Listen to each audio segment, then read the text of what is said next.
Sakalayan Gunarnavasya Vande Guru Sri Charanaravindan.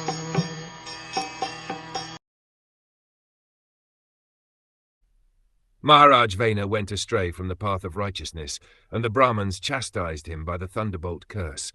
By this King Vena was burnt with his good deeds and opulence, and was en route to hell.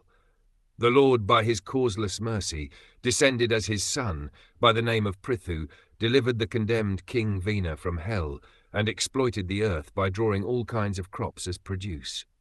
According to the system of Varnashram Dharma, the pious and learned Brahmins were the natural guardians of society. The Brahmins, by their learned labor of love, would instruct the administrator kings how to rule the country in complete righteousness, and thus the process would go on as a perfect welfare state. The kings or the Kshatriya administrators would always consult the council of learned Brahmins. They were never autocratic monarchs. The scriptures like Manu Samhita and other authorized books of the great sages were guiding principles for ruling the subjects, and there was no need for less intelligent persons to manufacture a code of law in the name of democracy. The less intelligent mass of people have very little knowledge of their own welfare, as a child has very little knowledge of its future well-being. The experienced father guides the innocent child towards the path of progress, and the childlike mass of people needs similar guidance. The standard welfare codes are already there in the Manu Samhita and other Vedic literatures. The learned Brahmins would advise the king in terms of those standard books of knowledge and with reference to the particular situation of time and place. Such Brahmins were not paid servants of the king, and therefore they had the strength to dictate to the king on the principles of scriptures.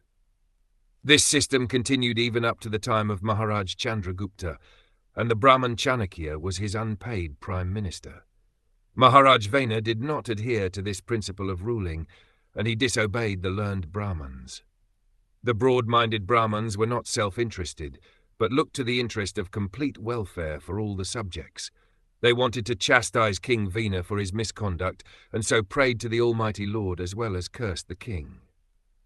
Long life, obedience, good reputation, righteousness, prospects of being promoted to higher planets, and blessings of great personalities are all vanished simply by disobedience to a great soul.